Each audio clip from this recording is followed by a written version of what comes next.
Isabelle Maréchal. Un remède naturel contre les mauvaises nouvelles. Isabelle Maréchal. Vous avez entendu parler de Kevin Lambert. Il a gagné le prix Médicis.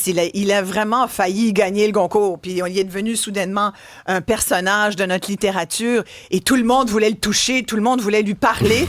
Moi, la première. Et là, il est là, en studio. Merci d'être là. Salut Isabelle. Je dois dire Kev, parce que maintenant, c'est Kev Lambert. Ouais. Puis je ferais pas comme... Écoute, je me suis dit, il faut que j'y demande. Il doit être tanné. Parce que c'est toujours Ben la non, première ça me dérange question. pas de répondre. Pourquoi tu as changé de nom et tout? Mais je pense qu'on comprend que t'es en transition. Ouais, c'est ça. Puis j'aime la. Moi, je m'identifie pas très bien aux catégories. J'ai toujours eu du mal avec les catégories en général, y compris les catégories liées au genre, tout ça. Fait que j'aimais Kev parce que je trouve que c'est comme neutre un peu. On sait pas trop si c'est un nom masculin ou féminin. Puis j'aime cette ambiguïté-là. Elle m'est chère, puis je me sens bien dans ça. Voilà. Alors, on leur a expliqué pour ceux qui auraient manqué ce bout-là. Je suis en compagnie d'Isabelle Perron parce que Isabelle et moi, on a lu tes livres, puis on est deux fans, il faut le dire. Complètement. Et avant la pause, on parlait d'ailleurs parce qu'il faut vous expliquer, les amis, que Kev est vraiment un... Tu sais, il y a des auteurs qui sont organiques, ils écrivent, c'est leur premier truc. Mais toi, t'as étudié là-dedans, c'est ta passion, c'est vraiment un travail de recherche littéraire que tu fais. Ouais, c'est vraiment, ça me passionne, la multiplicité des formes littéraires qui existent aussi. Tu sais, souvent, j'ai un fort sentiment de pas connaître assez. Tu sais, ça vient de là, au fond, le désir de connaître. Ça vient souvent d'un sentiment de manque. Puis moi, je viens pas d'une famille littéraire. Tu sais, je lisais beaucoup quand j'étais enfant, mais à la bibliothèque. Ma grand-mère m'achetait des livres au Costco. Tu sais, c'est vraiment... Ouais, c'est vraiment par là, par la littérature populaire, jeunesse, fantasy, tout ça que j'ai commencé à lire. Puis je pense que quand j'ai commencé à arriver au cégep en littérature, ça, je me suis dit comme, oh tabarouette, il existe un gros continent artistique que je ne connais pas, tu sais. Ouais.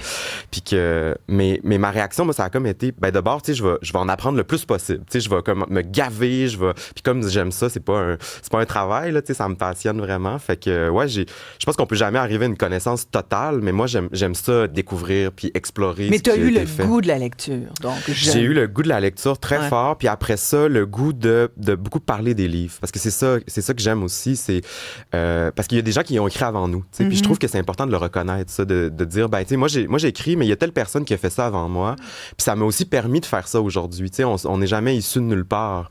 Tout à fait. Et puis, mais c'est impressionnant. Là, tu fais un postdoc. Ouais, là, je fais un postdoc à l'Université du Québec à Chicoutimi. Ouais.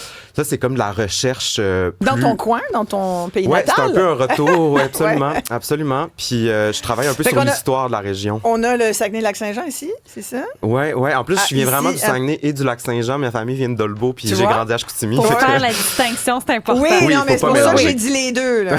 La fille de Montréal, elle s'est baquée quand même. Pas en colère, là, donc, les on a gens Saguenay-Lac-Saint-Jean ici, mais j'avais entendu que tu avais de la famille, justement, de Dolbeau.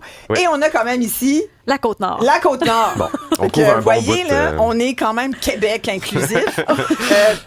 Là, c'est fascinant ce qui s'est passé dans ta vie, Kev. Ouais. Que notre joie demeure, qui a voyagé, qui t'a mis sur la sellette. Tu avais déjà écrit avant, on te connaissait avant, tu avais déjà eu des distinctions littéraires aussi avant. Mais celui-là... Wow. C'est un succès inattendu, oui. là. Oui, absolument, parce que ben, il est sorti au Québec, ça s'est très bien passé et tout, puis c'est l'année d'après, quand il est sorti en France, où là, il y a vraiment une sorte d'explosion, il était sur des listes de prix. Oui. Puis ça, tu sais, quand nous, on l'apprend en même temps que tout le monde, hein, quand on est sur une liste de prix. Donc moi, je prenais l'avion, puis j'ai su, genre, 2 heures avant d'aller à l'aéroport que j'étais sur la liste du Goncourt, en même temps que tout le monde, fait que c'est des gens qui me l'ont appris par texto, tout ça. Puis oui, ça m'a étonné, parce que c'est un livre... réaction, on te dit que tu es sur la liste. Je croyais quasiment pas. Tu sais, je me disais, oh, c'est un malentendu. C'est une erreur. Ils se sont trompés. Ils vont m'appeler pour me dire que c'est pas vrai. Mais puis c'est un livre, tu sais, qui est quand même exigeant. Tu le dis?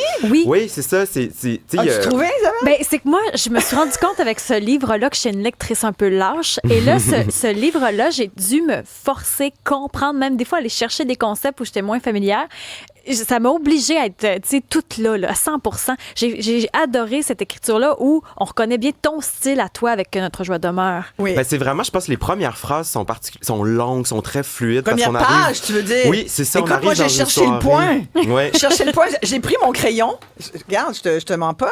Et après ça, je regardais et je me suis dit, mais voyons, Il est où son point? Parce que je trouvais que la phrase, mais une phrase magnifique. Mais c'est que notre monde est complexe, puis on a besoin de formes qui sont aussi complexes pour le dire. Des fois, il y a des choses qui peuvent pas se dire avec une phrase simple, puis une idée simple. Puis on peut dire plein de choses avec ça. C'est la langue des journaux, par exemple, qui nous apprennent plein de choses sur le monde et tout. Mais quand on veut aller dans l'affect, dans les sentiments ambigus, complexes, où là, on sait plus trop ce que la personne pense et tout, parfois, ça nous prend des formes, comme au cinéma, comme en peinture, qui sortent un peu du cadre pour arriver à nommer ces sentiments-là qui sont uniques ou très minces ou friables. Mais comment ça t'est venu de dire, moi, je vais faire une suite de mini-phrases séparées par des virgules, ce qu'on nous dit en général de ne pas faire quand on prend un cours de littérature ou d'écriture littéraire. Toi, t'en as suivi comme moi, Isabelle, puis je sais pas si... Tu sais, souvent, les profs sont assez... On nous oblige à faire des petits textes. Moi, c'est ce que je trouve dur présentement en création littéraire. C'est des petits textes de 400, 500 mots, puis il faut que tu rentres toutes tes idées là-dedans, puis ta trame narrative, parce qu'on n'arrête pas de nous dire que le lecteur... c'est sujet, verbe, complément. Puis moi, je me suis... Un compliment, des fois aussi. Mais je me suis fait dire par un éditeur aussi, il y a quelque temps, qu'au-delà de 170 pages, le lecteur ne lit plus. Et toi, tu fais celui-ci, Que notre joie demeure, c'est près de 400 pages. Les Sentiers de neige, ton plus récent aussi. Tu penses que le lecteur est... oui, absolument. Se tanne et que c'est difficile d'aller le chercher? Je pense que les gens qui trouvent les livres les plus longs, souvent... C'est les journalistes ou les gens qui lisent pour le travail, parce qu'on est obligé d'avoir... Mais quand on lit pour le plaisir, un livre très long peut nous paraître super court, mais ça, comme un livre de 100 pages. Qui me disait ça du public. Là. Il disait, les gens, là, ils veulent des petits livres, qui se lisent vite. Ben, puis il y a une tendance sur les réseaux moi. Sociaux. T'es pas d'accord, non? Non, je suis pas d'accord, parce que souvent, quand on a besoin d'évasion... Moi, j'étais libraire aussi, puis je l'ai vu. Quand les gens venaient acheter des livres pour l'été ou pour les vacances, généralement, il y avait le goût de partir avec des gros livres. Il y avait le goût de partir avec des 800 pages, des histoires qui vont les faire voyager, des sagas, tout ça. C'est bien populaire aussi, vrai, ça. Aussi. Puis moi, j'ai l'image aussi toujours de ma grand-mère qui lisait, elle lisait là, des sagas. Des Daniel Steele, non? Ben, oui, des Daniel Steele, mais aussi les grandes sagas historiques. C'est des livres de genre 600 pages, mais en plus, il y en a genre 10 tomes dans la série. Là. Fait que je pense que peut-être que, tu sais, je sais pas si t'écris un livre pour parler d'une réalité, un essai journalistique pour aborder tel sujet qui est méconnu. Là, c'est vrai que peut-être que l'idée de la longueur se pose, puis que, tu sais, si tu fais 400 pages... Il y a une tendance sur les réseaux sociaux aussi où tu as des lecteurs qui vont... Ou même des résumés de livres. Puis ils te disent, ça va prendre 3 minutes lire ça, c'est comme si tu vas avoir lu le livre. As-tu vu ça, cette tendance-là? Non, j'ai pas vu ça. Non, je connaissais pas ça. Mais je pense que... Moi, je trouve qu'une fois que... Tu sais, il y a le temps réel de lecture, puis il y a le temps perçu. Le temps perçu, souvent, il est différent. C'est-à-dire que on va avoir l'impression que ça a passé trop vite. Que moi, les livres que j'aime, souvent, ça fait ça. Après 600 pages, je suis comme, oh non, il me reste juste 40 pages. Qu'est-ce que je vais faire? Des fois, c'est un deuil. Oui, absolument. Complètement. Ce que j'ai trouvé avec Que notre joie demeure, c'est que ça a eu un petit écho au début au Québec. Mais on dirait que quand ça a commencé à cartonner en France, au Québec, les répercussions ont traversé l'océan. Absolument. Oui, quand d'autres gens reconnaissent, puis c'est comme ça dans tous les arts, dans tous les milieux au fond, mais quand il y a d'autres pays qui reconnaissent les qualités ou la valeur d'une œuvre, c'est sûr que là, on dirait qu'on s'y intéresse encore plus, ce qui est bien correct. Même le premier ministre s'y est intéressé. Même le premier ministre y est intéressé. Mais c'était avant la France, à sa défense. Oui. En fait, il s'est mis à lire, François Legault, à un moment donné. Marc, est-ce que c'est peut-être un lecteur, là? Mais il faisait des rééditions de livres, puis il a parlé de Que notre joie demeure et t'a répliqué, d'ailleurs. Oui, mais c'était en pleine crise du logement. Hein, on se souvient, puis ils ont passé cette loi-là qui est terrible, je trouve, où la cession de bail est abolie, ce qui va contribuer à ce que les loyers montent de manière fulgurante dans les prochaines années. Moi, ça m'effraie beaucoup. Puis mon livre parle de la crise du logement, mais de manière très critique. C'est une sorte d'avertissement sur une direction que pourrait prendre Montréal, puis que moi, j'ai pas du tout envie que... Toi, tu parles de gentrification là-dedans. Il y a une histoire avec une architecte qui veut pousser un projet dans un quartier, justement, où c'est tout à fait d'actualité. Oui, c'était un quartier où c'est très précaire, où les loyers sont encore bas, donc ça permet à des gens moins fortunés de vivre près du centre de la ville. C'est genre Villeray aujourd'hui, là. C'est ça, exactement. Mais là, ces quartiers-là, comme Parc Extension, sont en cours de gentrification aujourd'hui. Puis moi, ce qui m'avait fait peur de son partage au premier ministre, c'est que j'avais peur que ça soit une forme d'orientation du sens du livre. Tu sais, c'est que le livre, évidemment, c'est pas un livre qui donne un message clair et tout ça. Il y a tellement d'angles de perception. On dirait que tu l'abordes de tous les côtés, de toutes les facettes. Exactement. Puis c'est important pour moi, c'est qu'un livre soit un espace un peu peu démocratique où il y a des points de vue différents qui s'entrechoquent, tu sais. Je trouve que ça laisse beaucoup de liberté à la personne qui lit parce qu'après ça, on va lire quelqu'un qui défend la gentrification, quelqu'un qui critique la gentrification, puis on a un cheminement à faire, nous, après ça, avec notre lecture. Mais moi, ce qui me faisait peur, c'est que la lecture ou les propos du premier ministre priment sur tout ça, puis surtout qu'il m'utilise un peu pour dire « Ah, regardez, je suis capable de comprendre un livre qui critique la crise du logement, donc ce que je fais, ça doit pas être si pire que ça. » Alors que je leur dis, je pense que c'est terrible ce qui a été fait au niveau du logement. Mais tu y as répondu. J'ai répondu, ouais. Voilà. Ouais. Est-ce que tu te décrirais comme un auteur engagé? D'une certaine façon. Absolument. Il y a une forme d'engagement dans mes livres, c'est-à-dire qu'il y a toujours des réflexions d'ordre sociaux, politiques. Mais pour moi, cet engagement-là doit toujours rencontrer la dimension esthétique de la littérature, la poésie.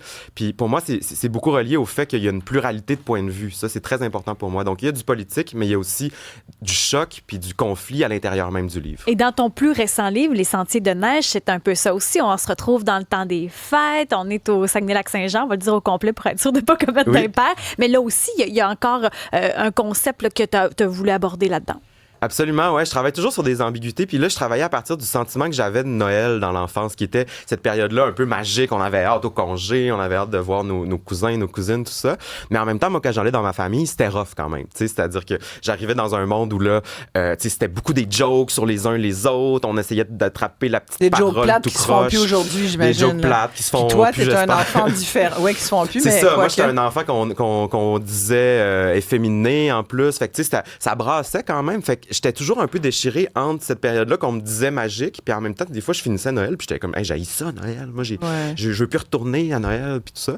Puis, mais je trouvais que c'était un bon sujet de livre, tu sais, de parler à la fois l'émerveillement des enfants, aussi des enfants qui se créent un monde, parce que c'est ça qui est magique des enfants, c'est qu'ils ont toujours un monde fantastique à portée de main, puis les enfants de mon livre, ils vont même descendre dans ce monde merveilleux-là qu'ils imaginent. Imaginaire, complètement. Oui, qui se construisent eux-mêmes un peu pour résister aux paroles des adultes.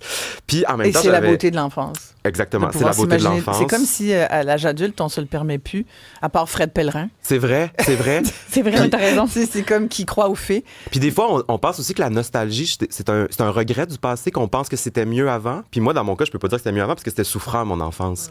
Mais il y a une forme de nostalgie quand même dans ce livre-là. Mais je pense que c'est une nostalgie qui est compensatoire. C'est une nostalgie de qu'est-ce qui m'a manqué. T'sais? Puis je pense que même des fois, en réécrivant le passé, puis en imaginant des choses, comme par exemple en imaginant que j'aurais découvert un autre monde avec ma cousine, puis qu'on se serait créé une sorte de cocon à l'abri de la tempête, ben ça vient réparer certaines choses. Est-ce que, je disais que tu avais été victime d'intimidation aussi? Ouais. Est-ce que tu l'as vu? Ça a été vraiment difficile, ce bout-là? Parce que j'ai l'impression que tout enfant, quasiment, on est tous différents à l'enfance, puis on peut tous être sujet à être intimidé. Ouais. J'ai été intimidée, sans doute que tu l'as été toi aussi, Isabelle. Je pense que tout le monde l'est à une certaine mesure, c'est ça qui est terrible. Mais toi, tu l'as vécu comment? Tu dirais que ça a aussi été à la base de l'enracinement de la littérature, puis les livres sont devenus peut-être un exutoire d'une certaine façon? C'était vraiment ça. Ouais, c'était une manière de me sauver dans des mondes fantastiques. Puis moi, j'avais un sentiment fort d'être pas comme les autres, donc de porter une sorte de différence, mais que je voyais comme un défaut, parce que la société me disait, ben c'est pas correct que tu sois de même, puis tu tiens les poignets cassés, puis tu parles comme une fille, puis blablabla. Mais là, c'est que en plus, quand les gens me jugeaient, ça venait encore plus renforcer la culpabilité. C'est que je me disais, ben là, j'ai un défaut, puis en plus, c'est de ma faute si j'ai ce défaut-là. Mais c'était apporté comme ça aussi. Même quand on parlait de l'homosexualité, c'était un défaut. On le disait comme c'est tellement gay. Oui, on disait ça. Le film, on disait un film ou un prof qu'on aimait pas, on disait c'est gay, ce film-là, ou il est gay, ce prof-là. Plate, ou ça veut dire qu'il était mauvais. Trouves-tu que c'est moins pire quand même? Ben, je sais pas comment c'est dans les écoles au Saguenay aujourd'hui. Tu sais, je suis pas là dans les écoles primaires. Puis j'espère que c'est moins pire. Mais moi, ce qui m'inquiète aujourd'hui, c'est qu'il y a quand même un retour en arrière. En tout cas, il y a une tentative de retour en arrière. Il y a des gens qui disent que, ben là, soudainement, on serait envahi par les queers puis les trans puis tout ça. Puis ça, c'est très dommageable. Tu sais, à chaque fois qu'on dit ça, je pense qu'il y a un enfant qui se fait intimider à l'école. Puis moi, c'est ça qui me fait peur. C'est que j'avais l'impression qu'à un moment donné, on allait dans une bonne direction, vers plus d'équité, vers plus de compréhension. Puis là, depuis quelques années, j'entends des voix qui veulent aller aux États-Unis. C'est effrayant en ce moment, là, avec Trump et tout.